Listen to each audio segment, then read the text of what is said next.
Liberty in America is under assault. We no longer live in a reality that includes property rights. We're no longer the kings of our own castle. We no longer enjoy the true benefits of capitalism.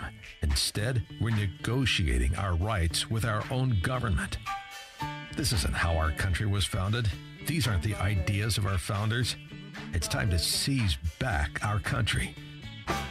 This is the Liberty Hour, where these important issues will be discussed for the sake of America's future. With a cigar in one hand and a copy of the Constitution in the other, here's your host, Sean Thompson. This is the Liberty Hour podcast from 9:05 till about 9:45, give or take. Give us a call if you care to participate in the show. 312-642-5600. As an AM 560 The Answer loyal listener, I couldn't help but listen on my way into the studio today as I heard Bruce, who I love to co-host with. I love Bruce, and I love Amy, talk about the bump stock ban. Now, this is not something I was going to talk about. We're going to cover more pertinent things like the Federal Reserve misuse and abuse of power, the Chicago construction project taking longer than both World War I and World War II, making a lot of people very rich, however. And we're going to talk about the path to the global depression, the 200 new laws Illinois is passing that will go into effect January 1st. But I have to talk about this for 1 minute because I have said for years now, nobody seizes your rights, your property, your freedom like Republicans. Now, whether those Republicans are well-intended or not is irrelevant to me. In fact, the argument of rights, for that matter, is not about needs. It's about wants. It's about freedom. It's about ability. It's about liberty. So I was listening to all of the dancing around by Bruce and Amy, who were really celebrating this feel-good policy, which means absolutely nothing, except what it means is that we tolerate government banning things, force. Republican force we seem to be okay with. And as you look at the broader point of the base and the foundation of what my shows are, it's always about that. We can disagree on policies. I disagree with most everybody in the studio on policies. I disagree with the idea that political corruption is okay to a certain extent. I don't think it should exist. I don't like the idea that bureaucracies have the power to undermine presidencies. So I stick up for Trump when I see that the FBI is really an apparatchik of the broader big government agenda of social engineering. I rejected it really since I was a kid, and I learned just what a scoundrel J. Edgar Hoover was. So this surprises me at the boldness of the Comey, Mueller, the lengths that they're going to destroy Trump, because the reality is they can't argue on his principles, on his policies of using government to control society. So that's my argument with Trump, because I don't have a bump stock. I don't need a bump stock. I don't care what a bump stock is. But the idea that government feels it can ban an invention. It's an invention because they think it harms society at a certain point based on one shooting. Because you never heard of a bump stock before Las Vegas. Nobody heard of the bump stock outside of gun aficionados prior to Las Vegas. And because we have so little information on this guy, it now spreads the fear that anybody and everybody is capable of mass shootings. And nobody monetizes fear like government. They love it when we're afraid. They love it when we're uncertain.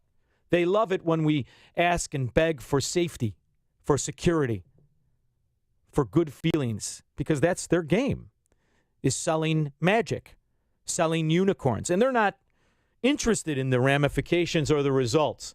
So here we are, two Republican radio hosts who I love dearly. Two of them celebrating the banning of an invention because it gives them an idea way back in their very protected lives that this is going to help you somewhere. It doesn't. None of it does. And as you heard the guest, who I believe was John Lott, well-noted gun rights expert, confirm that this guy had homemade napalm. He had a plethora of different weapons. If this is what makes you feel good, well then, okay, I guess. I resist that because you're giving government power quarter. You're allowing the camel's nose under the tent. And when that happens, bump stocks is just one thing. And now why not ban further, right? Because we said we don't agree with the right that our rights, our Second Amendment rights, we don't accept freedom. We're afraid of our own freedom. So someone, please protect us from us. Not realizing that the people you're turning to are by far the most corrupt, the most pliable, if you give an envelope, that use that government power of extortion to profit select people. And this is my argument. If you want to, the beauty of restraints on government is that it opens up freedom for all of us. As we turn over certain powers because we want to be safe, we're losing not just our individual freedom, but freedom of our kids, our grandkids, our choices. That's why I rally so hard against debt, against spending, because all that does, our lives are pretty, I'm over 50 years old.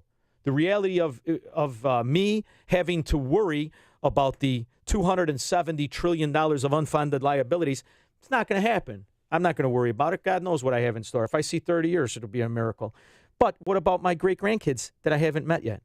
What about the children that I've suffered for, worked for, worried about, took care of?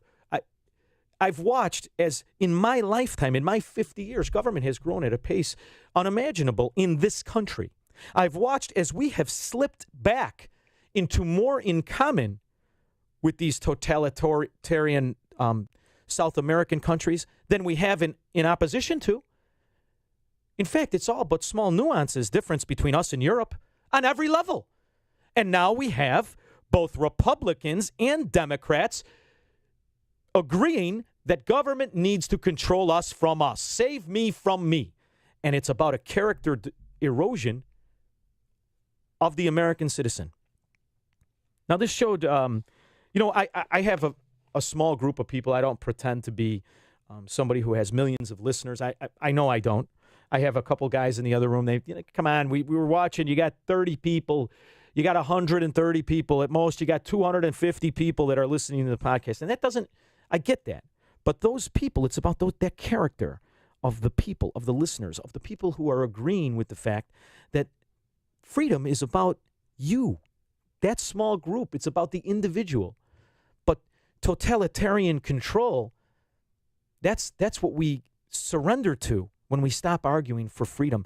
Freedoms that we may never use. I will never, I can guarantee you, I will never buy a bump stock. I have no interest in a bump stock. That doesn't mean I want that freedom stripped of me and of my neighbor and of the kids in the booth I disagree with on many issues. That doesn't mean I feel superior. But one thing you notice as you're around these younger people, they do. These younger kids, they feel superior to you. And they have that contempt for you. And they have that condescension in their tone of, oh, aren't you aware of how great Elon Musk's inventions are? How great control is? Aren't you aware of how great society would be in a socialist utopia? Because the reality is this is how they've lived their lives, and this is what we've done. We've surrendered this to our education system. We've surrendered this to the idea of safety and health care and finance. And those chickens are coming home to roost. Now, what I will see in my lifetime, I believe, is a massive civil unrest in America. I believe we are not far from France. I believe we are not far from Venezuela, for that matter. And I use the current events to show you this, because today is a big day in the financial markets. Today is a big day in the financial markets. Now, why is it a big day? It's a big day because the Federal Reserve is going to decide how much our payments are going to go up on debt we borrowed under one agreement that now big banks can change. So they're going to mess with short-term interest rates. Now, this is an interesting thing to me because I had a listener come in who's a brilliant guy. Listen to me, a brilliant guy. And we had a discussion of the Federal Reserve being part of the government. Now, he was telling me in the reality of how things work, well, of course the Federal Reserve is part of the government, but the reality is quite the opposite. The Federal Reserve is a private institution of which small private entities benefit from interest rate on debt you and I didn't sign up for and are just burdened with. It is the hidden taxation that can be thrown upon us as a yoke of cost and expense and tyranny that we and our representatives did not vote for. So the Federal Reserve was created for a very simple reason. It was created to secure the markets. It was created to stop the cycles of balloons and booms and busts and to control a steady economy. And that was done since 1913. Now, how many recessions, how many bubbles, how many collapses economic, how much fraud, both through government and through Wall Street and through private investment banks, has happened since 1913 to now? So if you looked at this objectively, you would say, well, this organization is a crock of shit. It doesn't work. It's full of baloney. Not to mention, we don't really know who's been making trillions upon trillions in profit from the Federal Reserve. But instead, the people want to believe it's part of the government and they have our best interest in mind. And our best interest will always be what's put forward through these bureaucrats, who, by the way, rotate in and out of government, their families. These are the true oligarchs of America. So we hate all the other European oligarchs, but the American oligarch families, we love them. Just look at Bush's funeral. Great. Everything worked out great. And it's now where we are in, they are making it up, by the way. This is the other thing about a fake economy. When you have a centralized, controlled economy, where people have surrendered economics to government, you not only have the trillions upon trillions of fraud, you do. You have a bunch of morons pretending to control something they can't control. So the way that they passed the Federal Reserve is that it was to be reactionary to what was happening currently in different markets, and it would work as stops in a market to prevent collapses. That was the sales pitch. And back then, there was no internet. There was no TV. There was no way for the people to really come together and make any difference in the plan of the corruption of what happened at that time, were the 13 biggest, most powerful families. So it just happened. But since then, we've bought their tagline. However, we are now living in a time of quantitative easing. We are now living in a time of rescuing the very scumbags that destroy the economy. We save them. We make sure they're there. We make sure they're paid well. And we make sure that they will go on in perpetuity as long as we do not resist this. So what you have is a system that was sold to the American people in one fashion, and however now operates completely rogue of that, completely unmoored from the standards in which they told us this would work. So you have a Federal Reserve that came out with a plan to keep the people like me who said, listen, you can't increase the monetary base 600% and not have massive inflation. No. Don't worry. The Federal Reserve will know how to suck that money back out of the public without harming the average Joe. Really? Is that how it's going to do it? And they said, yeah, don't worry. We're going to do it because we're going to have plans. So when you step back, you pull the Jesse Livermore and you step back and you look at what's happened in the economy and you look what's happening right now, you realize they're making it up. Not only the now out of office real Mrs. Doubtfire Janet Yellen, but this new guy, Powell. He doesn't know what the hell he's doing. The only difference between him and Janet Yellen is that Janet Yellen used to stand up when she urinated. That's the only difference between these two. The philosophy, the ideology has been the same for the last 7 of them. And that is to control and to manipulate the debt, the loans, and the income of the citizen through hidden costs and hidden taxations. So when you think about the idea that we're all waiting with bated breath as a good thing for our short-term interest rates to go up, you realize you're chanting against your own interest. You're praying that your credit cards, that your car payments, You're praying that your mortgages, to a certain extent, that all of your debt, you pay more for it. And I'm wondering, who does that benefit? So when your Visa card increases on a balance that maybe you've been struggling to pay off, who does that benefit? Does that benefit the government? Or does that benefit the politicians who are paid by Visa through lobbyists? When your car loans increase, doesn't that destroy manufacturing? Doesn't that have ramifications that suck out, if you look at that on a plane, the car salesmen, the guys who clean up the auto places, the landlords who house the auto places? Doesn't that ramifications of this small little tweak have potentially a tsunami of detriment ahead of it? And the answer is yes. But this is going to be sold by CNN, by Fox Business. They'll pull out that limey Stuart Varney, and he'll tell you how great it is. And by the way, the good thing is we got to hope oil goes back up because that's a strong economy too. And the way that they're basing this is all upon a frauded, government-fueled, government-subsidized GDP.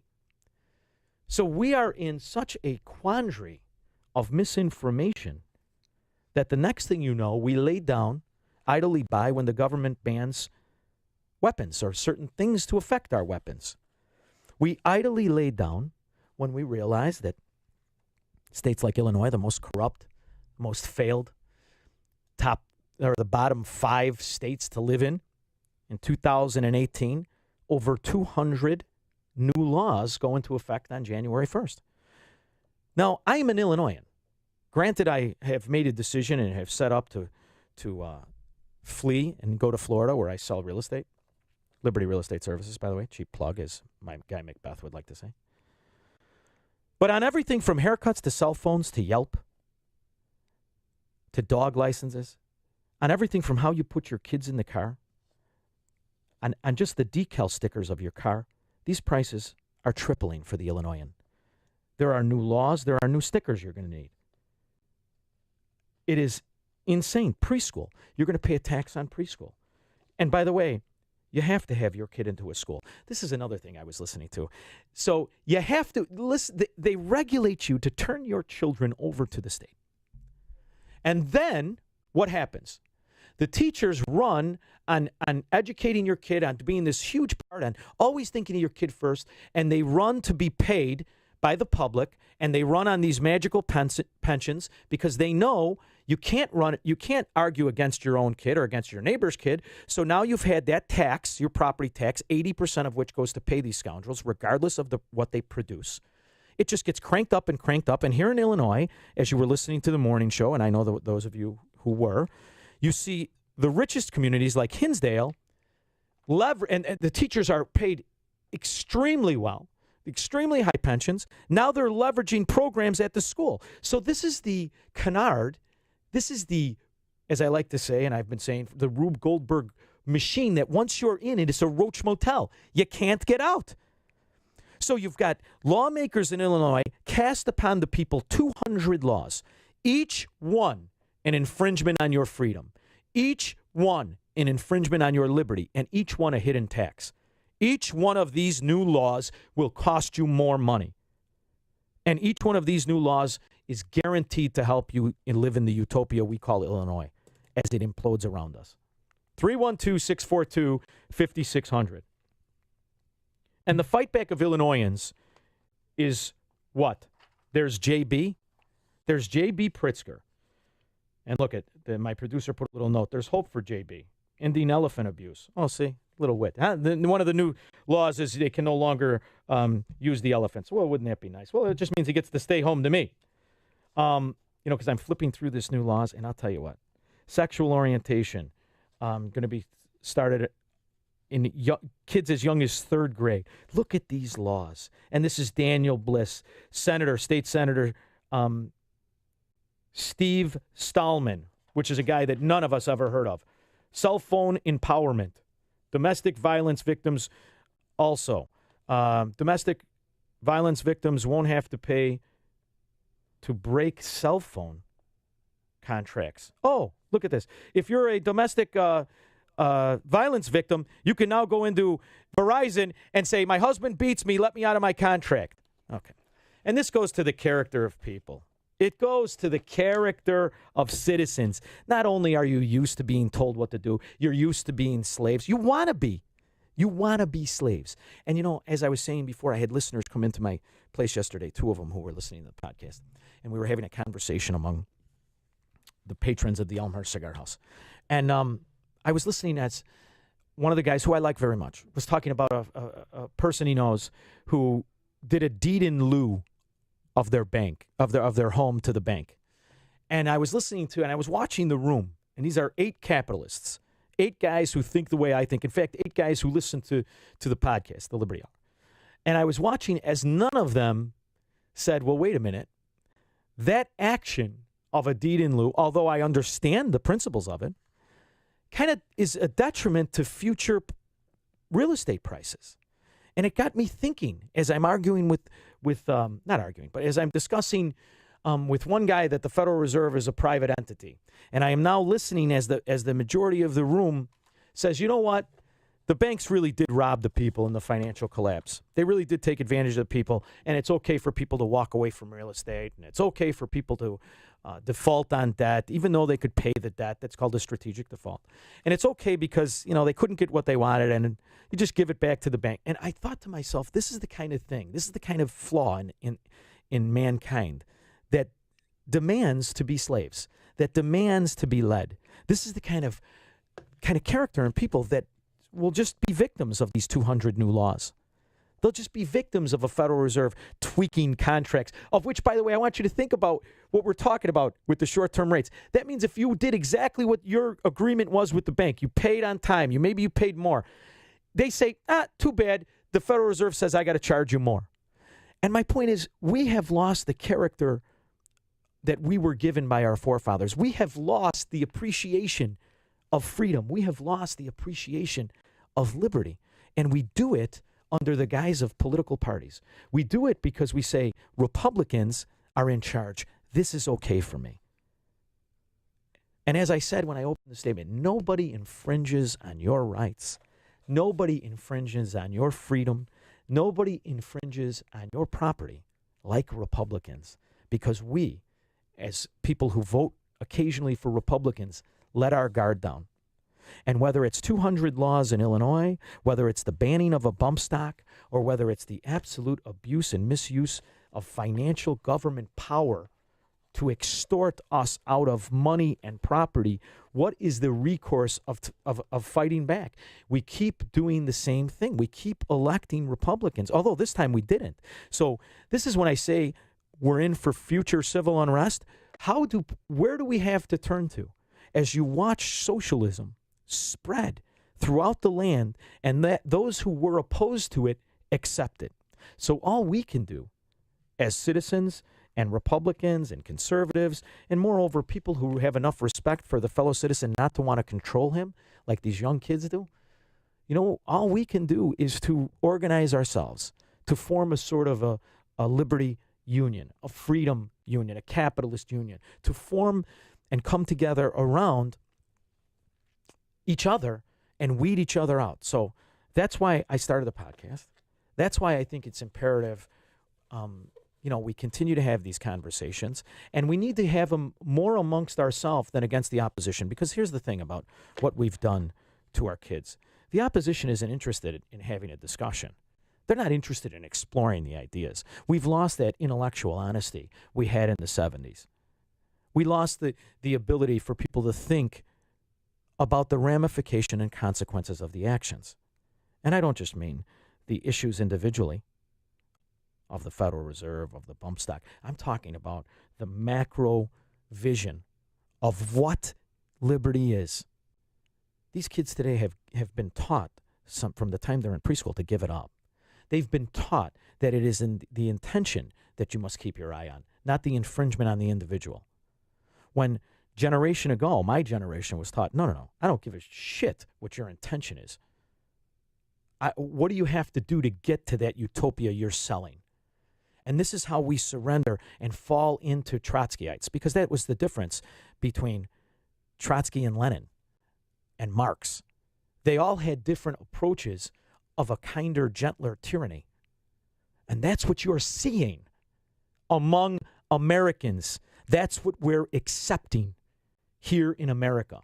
Now, I always say Illinois has the window to it because we've done it. We're good at it. We like it.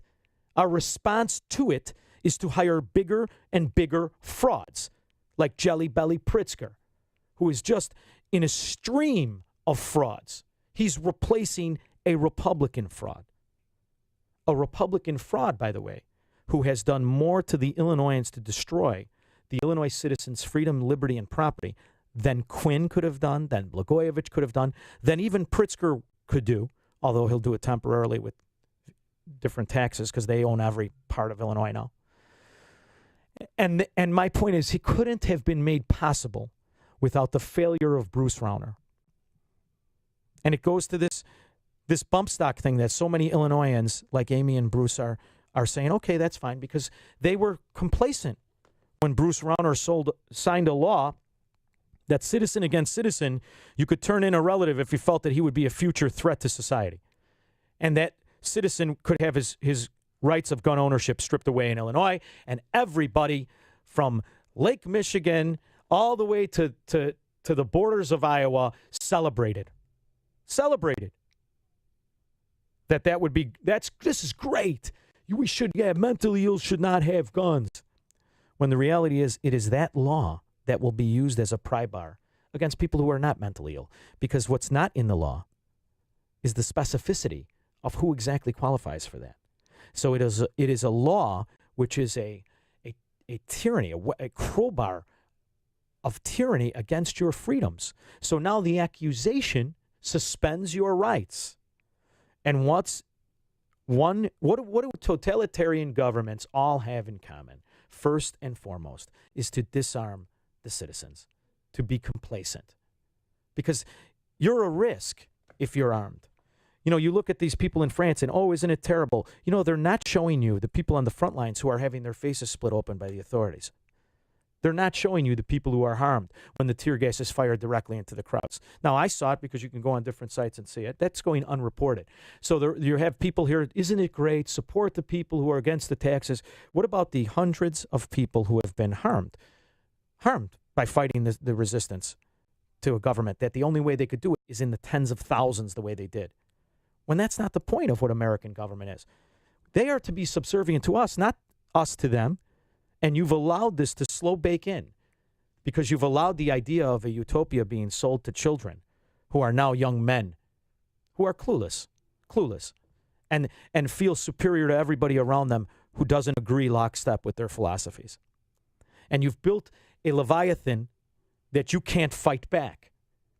You built a Leviathan that you don't even know how to control now, that you're turning over to frauds, to pretend experts, both in economics, both in liberty, both in freedom. We have lawyers as far as the eye can see. And what's the result of that? Not more freedoms for the citizens, in particular for the citizens of Illinois, who are going to be hit with these 200 new laws, but less. You have allowed servitude to creep in to where now you're not even arguing about the principle of if you should and rightfully be victimized by a Federal Reserve changing the interest rates on something you had nothing to do with, but just on how much they can do it. The fact that we allow them to break their covenant with us of why they would implement certain costs onto the American people. And you've just sat idly by, and now we all sit with bated breath. Oh, gee, what's Powell going to do? Is he going to stick to his original plan? Is Powell going to stick to his original plan? I hope so. Why do you hope so? You're cheering against your own property, your own costs. For the same reason you hope that oil goes up, or the same reason you hope the stock market goes up. Because you've been propagandized into a servant. That's the broader picture. You've been propagandized into complacency. In fact, I was listening to a conservative talk radio show on my very station where the hosts were celebrating the fact that the bump stock ban was passed. Great. What's the difference? Because the reality is, we are at that place Hayek talked about. We are in the town of serfdom. And we're just deciding where the best neighborhood is, rather than rejecting the way we got here. And moreover, rather than creating a way to get out of it. Because if you think it's bad now, if you think it's bad when a Republican president bans certain amendments, changes certain rights, when you have conservatives talking about needs versus wants, as if needs is the way to gear society and gear law, that's when you are, in fact, a slave. That's what you are, and you're happy about it. So how does it stop? It's not going to stop for the foreseeable future, because the guy who we turn to stop is perceived to be a threat. I don't think he is that big of a threat. But what's happened is the reaction to Republicans with bad ideas, Republicans with totalitarian mindsets, is what we live in Illinois. The reaction to Bruce Rauner is J.B. Pritzker. And it's just different speeds of terrible. And now we're going to go fast in the overtaxation. We're going to go fast in pitting citizen against citizen, because that's what happens. And this is what happens with the school teachers. It's what happens with victims. It's what happens with everything. You make the innocent into the perpetrator. You attach us to each other because we're there to serve somebody else. Why should my property taxes get up? I send my kids to private school. Well, that's okay. It's for the public schools, and those teachers are great. Listen to what you're doing, and there is no real rebut. There is no real retort. There's no real resistance to it, other than, gee, you're destroying property values, and it should be attached to that. Well, okay, fine. But this is because we let the nose under the tent. We gave up the principle of liberty. We gave up what the reality is of our freedom, what the idea of individual liberty is. We don't know it anymore. You're just arguing about who's going to be in control of tyranny. This is what you have. So as I go through the different articles for the day and you get ready, whether it's oil in Qatar, that now they've agreed to invest in American oil, so now they're our friends. We ignore the fact that the relationship that they've had with the tyranny, with in the Yemen, with the war that we shouldn't be in, with the billions upon billions. Corporate buybacks surpassed $200 billion in Q3. And you wonder why the stock market's imploding? Because we've been giving very select, very targeted credit, very cheap agreements on debt to companies, specific companies, to buy back their stocks so the stock market looked good.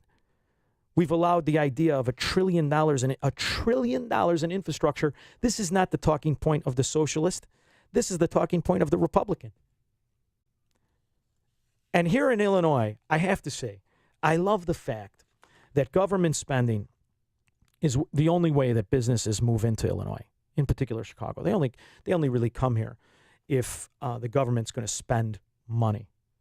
And you have example after example, whether it's the interchange on the Eisenhower, which was projected to be 3 years, which now they just got another extension, which will take, in their estimation, 10 years, when World War I and World War II took 8, to build a freaking expressway of the magical infrastructure is going to take 10 years of money to specific corrupt construction companies.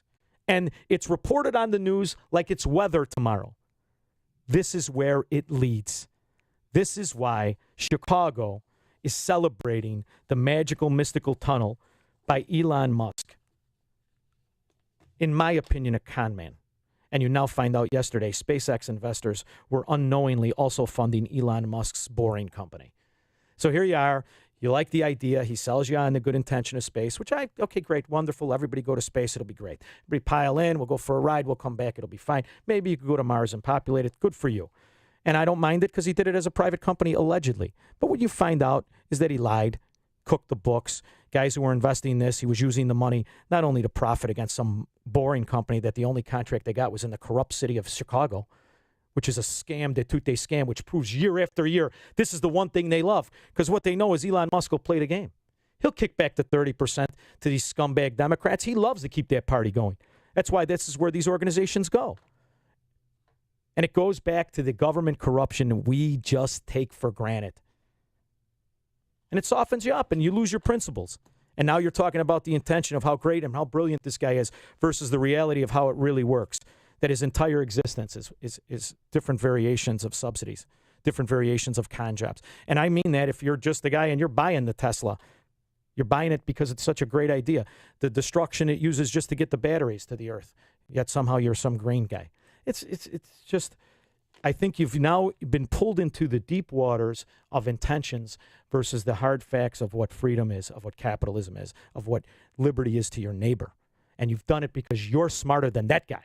This is like these arrogant kids who've done nothing with their lives. You're better than your father because you have better intentions. Forget about the reality of the outcomes. It's about where you are in your intentions. So this is what you have. You've built this cabal, this generation of arrogant, entitled, condescending, and confident. And how do you think it's going to end? Well, it's going to end with more money borrowing. It's going to end with more money printing. It's going to end with more surrendering to the guys who they think are the smartest guys in the room, which is how you get guys like Barack Obama in, who's every one of his policies, and I mean every single one, was a fraud and a lie and a failure, and we live in it now. And I don't just mean his major accomplishment as you talk to the Democrat, Obamacare. Nobody is talking about the reality of how it actually panned out. You're talking about the idea some judge in Texas saw the obvious, that the whole thing's a freaking infringement on individuals and it's scam and unconstitutional. But now it's so ingrained in the fabric of America, it's not even going to pretend to go anywhere. In fact, you're going to sit there, you're going to pay the fee, you're going to shut up, and you're going to like it. And if you're lucky enough, you won't be rich enough and to have to pay it, and you'll get subsidized from that bad rich man who, by the way, employed 15 generations of your family. It's a scam because you, the citizen of America, has sat idly back. You want to be that baby in the baby seat. You want to be taken care of. Well, here's the good news. If you're in Illinois now, the baby has to face the back of the car. So I hope you get car sick. This is what we do a little differently. This is why it's a podcast versus a radio show. Because you convey that underlying principle, that underlying fundamental in each and every issue. It's not about the freaking bump stock. I give a shit about the bump stock. It's about the freedom to have the bump stock.